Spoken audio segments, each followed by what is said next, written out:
Cheyenne FM and streaming live on the First Federal Facebook page. Yes, indeed, it is a beautiful Friday morning. Well, it's 32 degrees, but hey, it could be worse. I've seen next week's forecast. Yeah, a little frigid next week, right? Yeah, I had like 19 on Wednesday. Was there a day, maybe it was below, I thought I saw 11. Yeah, I think so. I think Thursday or Friday is looking Getting down like to that single digits. Yeah, I'm not ready for that. It's a little cold. I don't even like this temperature, but like I said, it could be worse. Yeah. But at the same time, if it's gonna be cold around this time of year, might as well snow. Yeah. Yeah, we got a little bit of lake effect last night. They're calling for the chance of lake effect again over the weekend. Yeah. You know, I'm one of those people, I don't like snow, but around Christmas, I'm okay with it.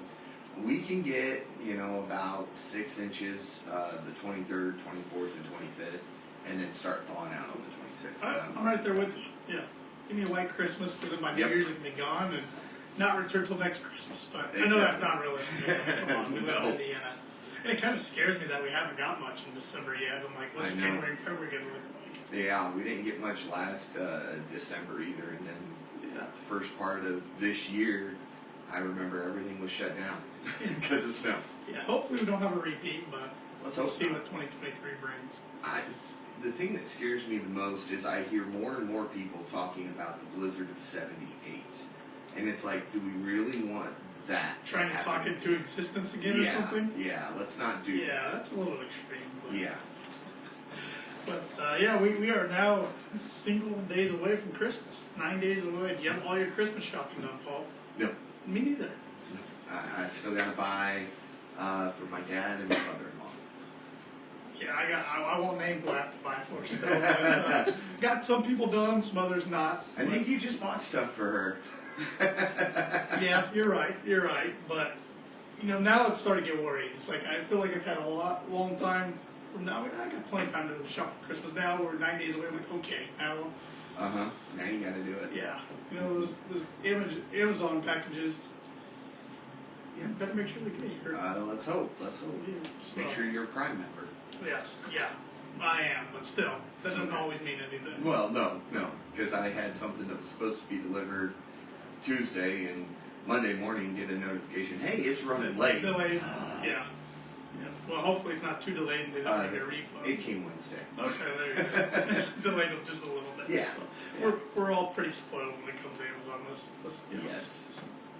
But also, remember all the local merchants and local businesses out there. They all have good deals going on this time of year. So stop by one of them today. Yeah. See what they got for Christmas. Absolutely. Even the day before Christmas. I've done that time or two in the past. So am I. I'll be shopping on the 23rd for a lot of stuff. Well, my trivia question today actually revolves around toys.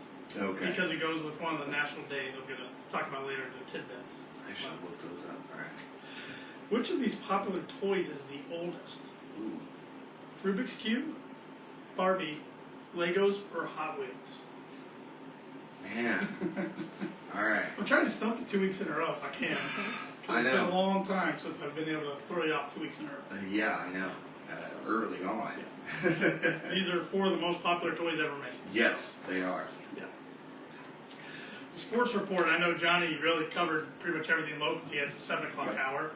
So I'm not going to go over too much locally, but I do got a few notes here. I see Rochester plays North Miami tonight at home. Yep. Boys basketball, so a good TRC conference matchup there. Yes. Pre-game 7:40-ish. 7:40-ish. Yes. See, I'm still... The boys have a full JV team. Okay. So you get 4 quarters of JV with the boys, and then then you get 2 with the girls, and that makes the difference. Gotcha.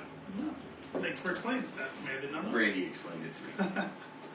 Tipton Valley hosts Whitcote tonight, and Caston hosts Knox, boys and girls tonight. Okay. So it's a doubleheader there. Those are always fun games. Yeah, they are. Those are kind of few and far in between, it seems like, anymore when you have doubleheaders. Or I remember when I played back in high school, there was, when we played Caston, it was freshman JV varsity, all 3. Wow. Which makes for a long night. But Yeah. gotta get in when you can. Yeah, So, absolutely. so good luck to everybody playing tonight. And if you can't be in attendance to the Rochester game, you can listen right here on WROI Giant FM. Sure can. College basketball, got some teams in action this weekend. IU's got another tough game tomorrow. they've been off this week, so it's Purdue's finals week for a lot of colleges this week, so don't really have games during the week. Some teams do, but then the weekend, you're back to the grind again. Oh, yeah. I use ranked number 14 right now. They're 8-2. They're at Kansas tomorrow, who's 9-1. That game's at noon on ESPN2. Okay. So it should be a good one. Tough environment. Kansas is a really, really tough place to play. And then Purdue, I got to brag a little bit. Number 1 in the country, Purdue. I got to slip that in while I can. Last year they got the number 1 for 2 days and then lost. Yeah. So got to slip that in while I can. They play Davidson tomorrow, who's 7-3. That game's down in Indianapolis, and it's at 6:15 on the Big Ten Network. Okay. Interesting note about that game is the lawyer matchup. And I'm talking about Foster Lawyer plays for Davidson. He's a 5th-year senior. His younger brother's a freshman on Purdue. Okay. Starts for Purdue, so they're playing against each other. Yeah. Since their age difference is 5 years, they've never really played against each other in an actual organized game. Right. So, right. Talk about house divided. yeah, somebody's gonna have bragging rights after the game. And, Yeah. And I saw they were both interviewed because they're both from Fort Wayne, and they're asking, who do you think the parents are gonna root for? Like, I don't know. And the older one said, I just hope mom doesn't wear a split jersey. You know how you've seen people do that before? The parents that leave it to moms to do that too. Yeah. So we'll see. It should be a good one. That's once again 6:15 on the Big Ten Network. Speaking of Purdue, they got a new football coach named this week, Ryan Walters, who's the defense coordinator at Illinois. So interesting hire. First time in my lifetime Purdue's ever hired a defensive-minded head coach for football. It's always been an offensive-minded guy, put up points, get fans in seats. But different direction this time. Gotta hope Mike Babinski, the athletic director, knows what he's doing. And so far, he's got a track record that proves he does. So right. That's what he gets paid for. Make the hires of the different athletic programs. So no, I'm excited about it. He's only 36 years old. He's a younger guy, and he's never been a head coach before, but he turned Illinois' defense last year into one of the top defenses in the nation, so see what he can do. Yeah. And on the flip side, Purdue's got a bowl game to get ready for with a coaching staff that's going to be leaving to join Louisville after the bowl game on January 2nd. Yeah. But in that, it was announced yesterday that pre-legend Drew Brees is going to come back, be interim assistant coach the next couple weeks, help him kind of get ready for the bowl game, and he can recruit legally those few weeks. So if I'm Ryan Walters, head coach, I'm grabbing Drew and said, "You're coming on the road with me the next couple weeks." We'd go into these high school players' houses, and who wouldn't want to talk to Drew Brees, all-time legend in the NFL? Yeah, I know, right? Yeah. Speaking of the NFL, Colts and Bears back in action this week. They were both on bye weeks last week. The Colts are in action tomorrow, actually. I keep forgetting the NFL's got 3 games going on tomorrow. Yes. They take their 4-8-1 record on the road to face the Vikings, who are 10-3. Vikings are 4.5-point favorites. That game's at 1 o'clock on the NFL Network. And the Bears are in action on Sunday. They host the 12-1 Eagles, best record in the league. Eagles are 9-point favorites. That game's at 1 o'clock on Fox. Okay. So a lot of sports going on this weekend. And of course, remember, if you're out and about and you want to listen to the Colts game, you can listen right here. Absolutely, and pregame and postgame, right? Yes, sir. See, that's what I always like as a sports fan. I like to listen to the pre and postgame too. Oh yeah. You get an hour post game and then till 6 or an hour pregame and then till 6 o'clock post game. So whenever the game gets over till 6 o'clock. Yep. Good stuff. Got some tidbits here this morning. On this day, 1913, Charlie Chaplin began his film career for $150 a week. Wow. It's pretty good money back then. Yeah. And he went on to have a pretty good career for himself. Yes, he did. On this day, 1950, Shirley Temple announced her retirement from films at the young age of 22. Can you imagine retiring at 22? No. And being set for the rest of your life? Nope. Neither can I. Nope, Shirley Temple. I knew she retired young, but I did not know it was 22. Yeah, that's young. On this day, 1972, the Miami Dolphins became the first undefeated NFL team with a 14-0 record. They're the last undefeated NFL team. So they went through the playoffs and won the Super Bowl. Okay. Back in, I think it was 2007, the Patriots went undefeated all the way to the Super Bowl and lost to the Giants. Yeah. So they're the last team to go through the regular season undefeated, but the Dolphins of 72 don't count that. So every year when the last team remaining that's undefeated loses, the group that's still living of the 72 Dolphins gets together and pops champagne and kind of celebrates a little bit. So I don't Good blame for them. them. No, I don't either. That's a really hard accomplishment to do. So, and on this day in 2010, the final episode of Larry King Live aired on CNN. That long ago. I did, yeah, that shocked me. I thought it was Wow. like 2015 for some Yeah. reason. I didn't think it was 2010. Wow. So, yeah, All right. he had a long career. Yes, he did. And on this day, 2019, Mariah Carey's single "All I Want for Christmas Is You" reached #1 for the first time 25 years after its release.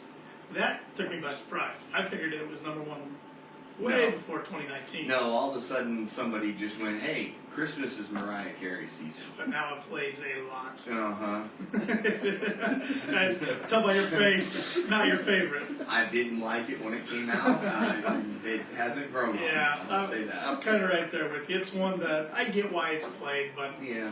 it wouldn't crack my top 10 of my favorites or anything like that. No.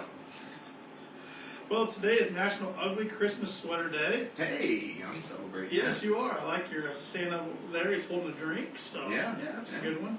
And tune into the First Federal Savings Bank Facebook page today. Ooh. We've done this the last 2 years. Today kicks off our third annual. I call it Ugly Sweater Christmas contest, but it can technically be Christmas attire. Okay. We give our First Federal family members a chance to pick a charity Mhm. they want to represent and then get their picture taken with their attire on. And the winner of the Facebook contest, so whoever gets the most likes by next Friday at 5 o'clock will be the winner. They get the money award, goes to their charity of choice. All right. So, All yeah, right. and it's all 6 of our branches compete. So, yeah, Okay. it's fun. I think last year's winner was Amanda Newman of our Plymouth branch. I think she had the money go to the Marshall County Boys and Girls Club. And the year before was Ray England, who's head of our IT. He had the money go to the Bailey Moore Foundation down around the hospital. So, All right. yeah, it's just a fun way to get our family members involved, and then the community Yeah. seems to like it too. Oh, yeah. So, yeah. It's also National Stupid Toy Day. I thought that was kind of a rude name for National Day, but can you think of any quote unquote stupid toys? Any toys that your kids have had over the years that get on your nerves? Oh yeah, all those battery operated toys There we go. that get just turned on There and you then go. never shut off. Yeah, those. Or the ones that just turn on somehow in the middle of the night and scare you. And Yeah, because there was Yeah. motion and it sensed it. Yeah, no, we don't need those. it's also National Underdog Day, National Reconciliation Day, and National Chocolate Covered Anything Day. Okay. So a good day for all the chocolate lovers out there. Yeah. Got some upcoming local events. I see tonight's going to be a big night here on Main Street. It is. The Times Theater has their Marquee lighting, ceremony. yeah. 6 o'clock? 6 o'clock. 6 o'clock tonight, yeah. It looks great. Yes. Great job by the company who did that. Their name escaping me off the top of my head. I should have wrote it down in my notes. Yeah. Yeah. I can see the trailer. I can't think of the name. Yeah. It's on there. Clifford. Thank Thank you. you. Thank you. Thank you. Our guest from the Outlet Youth Center helping Yeah. out here. So, Saving both of us. Anybody Yes. know the answer to the trivia question? you don't give him that answer. He gets to win the show. So, but yeah, a great job involved everybody that's been involved with the Times Theater. I see the reopening is going to be February 14th, Yes. 2023. Julie Schambarger's kind of headed the movement the last couple of years. There's been a lot of people that have helped behind the scenes and on the board over the years. So they had a vision years ago, and it's cool to see it coming to light. I guess Yes. I could say since the light is tonight. So Yeah. it looks great. That's great for our community. I mean, it's going to be a place that can hold so many different things and events. It's going to be great. Oh yeah.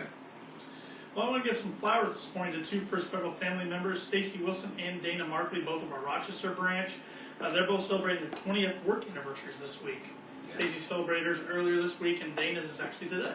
Okay. So congratulations to both of those ladies. Yeah. They've done a lot for the bank over the last 20 years, and we're really proud to call them First Federal family members and thank them for all they do. Absolutely. We got some money news this morning. Not the best day for the Dow. It closed down at a little over 764 points. It was down yesterday. So it closed at 33,202.22 points. And the futures this morning, I see, fell 300 points. Oof. So, All right. not the best, but No. as Nick Belcher used to always say, we're going to keep an eye on it because it's going to go up or it's going to go down today. He's going to do one or the other. Yeah. So, See, Twitter's in the news. No, when isn't it? Well, I see. That's a good point. But I see they suspended some journalists that have been covering Elon Musk and the Twitter takeover. Yeah. So they didn't like what they were saying, so they went ahead and suspended their accounts. Yeah, they went That against doesn't seem fair. everything, the new policy that they put in place. Yeah, we're just going to break it because we don't like what you're saying. Have you seen any differences in your personal use of Twitter? Uh, I know you you're know, not the biggest Twitter I user. use it but- Wednesday nights and send one tweet and like and retweet another Yeah. one, and that's about all I do on it anymore. I use it quite a bit, or I get on it every day to check news and whatnot, but I haven't seen a ton of difference, but All right. I also don't have tons of followers, like some of these people that are saying Yeah. they see differences. Yeah, and I guess the pay option for the blue check mark's coming back. It's going to fail again. Yeah, yeah. That's all I got to say. Yeah, I don't know. I see now they have different color check marks for different things. I saw a few sports teams have like a gold check mark. All right. So Pay more, get a different color. I don't know. I didn't read into it. I don't want to check marks. So. Neither do I. But it'll be interesting. You know, the world of social media is always changing. So. Yeah. But I think it's going to stick around. I don't think, everybody was scared a few weeks ago that it was going away for good. Twitter, that is. Well, as we're talking money news, Tesla's taking a big hit over this. Yeah, it's true. So it'll be interesting to see how long Musk lets Tesla drop before he goes, whoa, I got to make a change. Time will tell. Yeah. Speaking about First Federal, today we are open from 8:30 to 5, and tomorrow we're open from 8:30 to noon. So come in and see us in the lobby, or if you don't want to come in the lobby, you can go through our drive-through. You can always bank with us online as well, and with our mobile app, which is free to download. Type in First Federal Savings Bank in the App Store, Google Play Store. Look for the white star and the green background.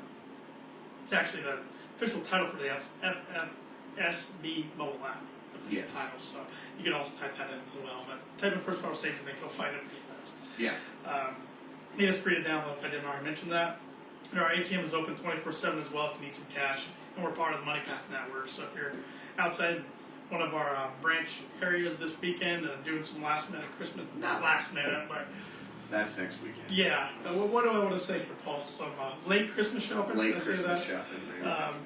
It needs some money. You can just go on moneypass.com and see where the nearest MoneyPass network ATM is, and you can use that without getting charged a surcharge fee. All right. Well, we offer Simply Free checking accounts and Simply Free business checking accounts. When you open up a new checking account, you get a free gift. And right now we have a choice of gifts, and I forgot to bring them this morning. I thought about it last night, completely forgot this morning. But we have your choice of gifts, either a Martha Stewart glass storage set, so glass containers, or a First Federal Savings Bank power bank to charge up all of your electronic devices that you're going to get this year in the holiday season. So you can never have enough of those. No, you cannot. You can never have enough chargers. Yeah. We also have contactless debit cards we rolled out here a few months back, a month and a half ago maybe. Yeah. Those have been going over well. They got a nice new design and a new look to them. People like to just tap and go. Of course, some merchants will make you put in your PIN number, but still, just tap, put in your PIN number, and you're good to go. It's a lot faster than swiping or sticking in for the chip, too. Yep. So we like fast, and then they're still safe and secure, just like our other debit cards. Yep. Well, for commercial lending for businesses, contact Lending Breeden for more information. And if you're wanting to plan your retirement, talk about 401k, IRA, things of that nature, contact Mark Bluebell or Brian Bell of our Financial Services Department for more information regarding those. Like us on Facebook, follow us on Twitter and Instagram at FF Banking's our handle on those two platforms. Also liked in our LinkedIn and subscribe to our YouTube channel. Always trying to have new videos on there, including we got archived radio shows going back to 2018, I believe. If not 18, I know it's 19. You might be right with 18. So you can see a lot of different guests we've had over the years. You can see the transformation of the studio we're standing in right here. Yeah. So go check that out if you haven't. We're the only locally owned bank in Fulton County. We don't want to be the biggest bank, just the best. Borrowers must meet underwriting guidelines. We are FDIC insured and an equal housing lender. Our NMLS number is 399927. And that makes us legal. Makes us legal and ready to welcome our guests this morning from the Outlet Youth Center. We have Executive Director Patience Hisey and Assistant Director Taylor Showley. Good morning. Good morning. How are you? Good. Thanks for joining me this morning. We're happy to be here. Yeah, happy to have you on. And I see you guys. How many months has it been now since you've been in your new location, which was formerly where Snowball's here was located? 4 months. 4 months. 4 months. We moved officially August 20th, and we closed for only 3 weeks and reopened for the kids on September 6th. That's great. That's a quick turnaround. Yeah. It's a quick turnaround. It's very fast. So fast. And before that, you were on Main Street. Uh-huh. Main Street. What made you want to move locations? So, at Main Street, we had simply run out of space. We were having between 30 and 35 kids in there, and the space was probably good for about 20, so it was a little crazy. Taylor likes to say it was like pterodactyls screaming around your head because there were so many middle schoolers in there. And we'd been searching around town, looking at different buildings. We talked with Evan at First Fed about possibly getting a loan to purchase something, and there just wasn't anything available. There really just wasn't. And it just happened that Taylor and Hannah Bainey, are now vice president of the board. They went and talked with Chris and Rex and Matt to give them an update on what we had been doing, because they are longtime supporters of the youth center from the very beginning. And they tried to brainstorm with us some different ideas around town, and Taylor said, "We've done it. It won't work. We've tried." And they said, "Well, we'll call you if we think of anything. We'll brainstorm and see if we can figure something out." And the next Tuesday, we got a phone call. They thought of something. Yeah. Oh, that's great. That's great. Seems like it's really worked out for you guys. And It's been amazing. great. Now you got more space. And Yeah, it was fun because the first day the kids were in there, the first day we had 10 kids come back. So that was pretty impressive. We weren't sure if they would know where we were located because most of our kids are walkers. The first day they came in, they looked around. Their faces were just pure shock because, we went from about 1,500 square feet to about 10,000 yeah, it's a square feet. little upgrade.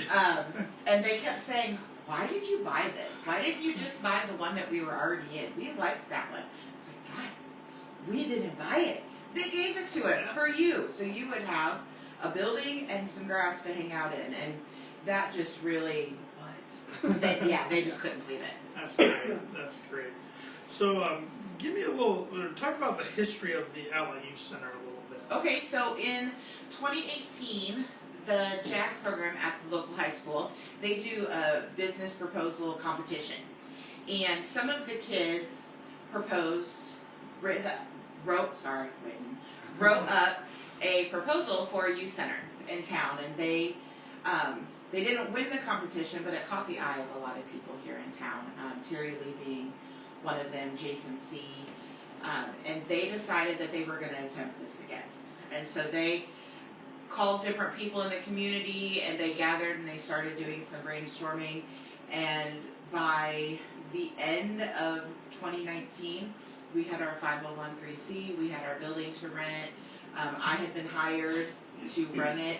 And then our plan was to get the space renovated at 602 and open in March of 2020. Well, we all know what happened in March of 2020. So we brainstormed and we did snack bags for about 4 months for the kids, just to kind of get our name out there and do something, because we were planning on being open for them. And so we finally opened our doors on August 17th of 2020. And since then, I would say by November, December of 2020, we were averaging 5 to 10 kids, which was pretty amazing during COVID. Yeah. And then during that time also, when the schools were closed, we would be open for internet access for the kids to come in and social distance. That's great. And we would provide them food and different things like that. But now we were up to 35 kids at the old place, and at the new place we're between 20 and 25 kids. And the only reason that we're down is transportation. We're struggling with that right now. The kids can ride the school bus, but their parents have to call and arrange it, and then they have to ride every single day, which I completely understand. The school has to track kids. Sure. So we have a van ordered, but we're still struggling right now in the interim because, Ford supply chain, it's hard to Sure. get anything right now. So yeah, we're we're brainstorming, trying to figure something out to get those kids there, because I wouldn't let my 5th or 6th grader walk in the Right. retail part of town. Right. I mean, I wouldn't Too either. busy. So as soon as we get that van, we're going to be right back up and That's probably explode even higher than That's that. great. That's great. We're talking with Patience Hisey this morning, the executive director of the Outlet Youth Center, and Taylor Showley, who's assistant director of the Outlet Youth Center. What kind of activities do you provide for these students, and what are the hours of operation for the youth center? So our biggest programming is our after-school program. Okay. We're open for kids 6th through 12th grade, and that goes from 3 to 5:30 p.m. Okay. The kids come, they have a snack. It's not uncommon to walk into the youth center and see kids asleep on a couch. It's truly a place that they come and just kind of Sure. let down. They kind of hang out for about an hour. Some need help with their homework. Some just like to decompress from their day and spend time with their friends. And then usually around 4 o'clock there's an activity every day. So we have a nice lady who comes in. She teaches at McConaughey, actually, lives on the lake here. She comes in and runs our STEM club. Doug Morton comes in and runs our chess club on Wednesdays. And Jessica Ripple from Purdue Extension runs our grub club. She teaches the kids how to cook. Oh, that's cool. And we just found a leader for our art club. Yeah. Beth Miller, the Great. director for JA, is Yeah. going to start running our art Oh, club. great. So that'll get started. So that is our biggest program for sure. And then Friday mornings at 10:30 we do preschool book club. Those are for ages 0 to 5. Lots of moms, dads, and grandmas bring their kids in Friday morning. And it's a lot of fun. We have a retired preschool teacher who runs that. She reads them a book, we do a craft, we sing songs, and of course we have a snack. That's the funnest part of Oh, the day for absolutely. the kids. No, So, And local businesses actually support yes. the preschool book club because it is outside of our mission. Because our mission is to provide a safe space for preteens and teens. So I came up with this with Hannah Bainey and Corinne Lindback. We wanted to do something for the littles and reading. And so we decided to start this, but since we don't officially have it in our mission, local businesses just come behind us and sponsor each month, and it's been amazing. We're already scheduled out through June of That's 23. great. Yeah. It's Wow. only $100 to sponsor, and that covers the snack and the crafts for the whole month. So, Everything. And if a business is interested out there in sponsoring, just get a hold of you. Yeah, they can call me at the center. Our number is 574-223-5437. You can talk to Taylor or me out about any of our board members you can talk to. Yeah, it's a lot of fun. We have Jennings this month, right? yes, Jennings Insurance. They've been coming in and reading stories and bringing little treats for the kids, and That's fun. it's a lot of fun. Yeah, that's great. That's great. We also do a ton of community things for the kids and their families. One of our biggest things is our Fridays at the park, which kind of amazing this year. We have our own park, so it's Yeah. super exciting. But Taylor and I have been brainstorming how we can kind of revamp that because we do have our own grass now. So our idea now is to have a theme day at the center one Friday during the summer. And that'll be like a water day, ultimate frisbee day, anything kind of themed that we can do. And then on the opposite Fridays, we want to rent out different places in the community that the kids would enjoy. So the Times Theater now is going to be Yeah. open. We can rent that out and open it to the community to come and enjoy a movie on us. Elemental Art Studio, The bowling alley. the bowling alley, the pool. We hosted a pool party this past summer. Yes. We literally expected 25 people and we're super excited, and 150 showed up. Oh, that's just a little more. Just a smidge. You gotta order more pizza. It That's was a one good of those problem. That's a things. good problem. But we do, like this, tomorrow we're doing Toys for Tots. We're the distribution site for Toys for Tots, so we have a bunch of families coming out to pick up toys tomorrow. We do community assistance for students that are in need if they need shoes, glasses, groceries, a sweatshirt, a new backpack because theirs broke. We will take care of that stuff too. And then we do bra day at the high school for all the girls, grades 8 through 12. They get a new bra. We have undergarments, hygiene items for them, and all of that's completely free. And Taylor and I started last year for the middle school boys. They get a full-size hygiene kit. So, and every student in the middle school is required to take it, so there's no embarrassment or Yeah, anything sure. for needs. That's great. So, yeah. That's great. It's great you guys are seeing the needs and filling those needs. Yes, that's our goal. We talked briefly before we came on air about the endowments. Yes. So we actually just started an endowment at the Community Foundation, and we are so excited to have this in place so the center can go on for the future, for the other kids, the new kids, the yet to be even thought of kids of Fulton County. And it's super simple to give to. You can just go to the foundation and tell them you want to put it in the youth center's endowment, and it goes straight in there. And then once it's matured and we have, I'm not even sure the amount, but money in there, then we get a check every year to help cover the cost of running the center. And our goal is to build that endowment up enough that our operations costs are covered. That's great. So we never have to worry That's a about great that. goal. Yeah. Great goal. Can you speak on some volunteering opportunities that are out there? I'm sure there's a lot of people out there in the community that want to get involved, but they don't know how or what's available for them. Yeah, so lots of opportunities from, picking up our recycling and taking it in if you don't want to hang out with kids. Some people are afraid of kids, which I understand. They're kind of scary. But then people who just have a heart to invest in a child's life. It doesn't take a lot. All it takes is sitting down with a kid and go, hey, how was your day? Okay, cool. Help them kind of navigate the struggles they're going through, and then just maybe play a game of ping pong. Yeah. All we ask is 1 day a week. If you can't do the full 2.5 hours, it's okay. We have some wonderful volunteers that we could not run the center without. Our biggest volunteers are Steve and Geraldine Hines. Geraldine actually cooks a hot meal for the kids every night. Oh, that's great. Wow. She's been a great blessing. She's out sick this week. So we've had to cook, and we're like, oh, Geraldine, you are wonderful. Please never leave us. And Steve's our building maintenance guy. I mean, we could not run the center without those two. All of our club leaders are volunteers. Holly and John Fear now are great volunteers. The kids have really taken to them. Yeah, Lindsay Hobbs is the one that runs our STEM program, and then Troy Pryor is starting our Bible studies come January. Great. So yeah. So that's coming up, and we always see people to help tutor. Math is a big struggle for a lot of kids. So there's lots of opportunities. If you're not sure how you want to get involved, just come meet with us, and we'll talk through it and brainstorm ideas for you. So what's the phone number to contact the center again? It's 574-223-5437. And like she said, it's just a 1 day a week commitment. And you can play Yahtzee, you can play Uno. The kids don't care. They just want to hang out. Yeah. That's great. That's great.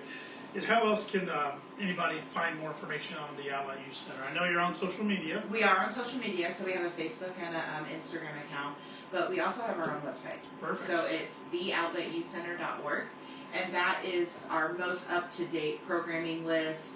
We have our newsletter on there. Great. We subscribe to that on there. It comes out at the beginning of every month. And you can see pictures of the kids and different things that are happening. We also have a newspaper article that comes out once a month, so that's kind of fun. Which I need to write. Good reminder. How should get on that? Is there anything else this morning you'd like to talk about or plug? I just want to really thank the community, honestly. We are run on donations only. And so businesses, just individual community members, families, they have really understood our mission and the kids' need for a safe space and loving mentors and food and supplies that they need. And it's just, we wouldn't be here without them. It honestly is, for us, it is a daily reminder of this community is a family. And they really want these kids to succeed and become something. And we are so excited to be a part of the community. Well, thank you both for all the hard work you do at the center, and it's been great to see how quickly the center's grown in just a short amount of time, and really excited to see the future of it. Well, thank you. Thanks for having us. Absolutely. You can take a guess at the trivia question if you want to, but we'll have Paul go first. Can you remind us the options? Absolutely, I will. Let's go through those. Trivia question this morning is: which of these popular toys is the oldest? Rubik's Cube, Barbie, Legos, or Hot Wheels? I'm gonna go with Rubik's Cube. Rubik's Cube. I'm going with Hot Wheels. Hot I think Wheels. Hot Wheels. I think it's the Barbie. Barbie. Jody. I agree with Taylor. Barbie. Barbie. You are all wrong. It's Legos. Really? Wow. 19, I think Sorry, Randy got it right. Randy must have got it right. 1949. Oh, Legos. I thought Rubik's Cube came out before The Barbie was next in 1959, I believe. I didn't write it down. I was And then close. Rubik's Cube and the Hot Second Wheels place. were both Mm. 60s. that. Oh. Yeah. Alright. I was shocked by that. I thought Legos Yeah. would be the newest out of the four. So, Yeah. yeah. Let's close with some words of wisdom this morning from Jose Rizal. He was a Filipino writer. The youth is the hope of our future. Those are great words of wisdom, especially fitting for the guests we just had in here. Yes. So thank you guys, and we'll see you again next week. I'll be back next Friday. Thanks, Paul. Thank you.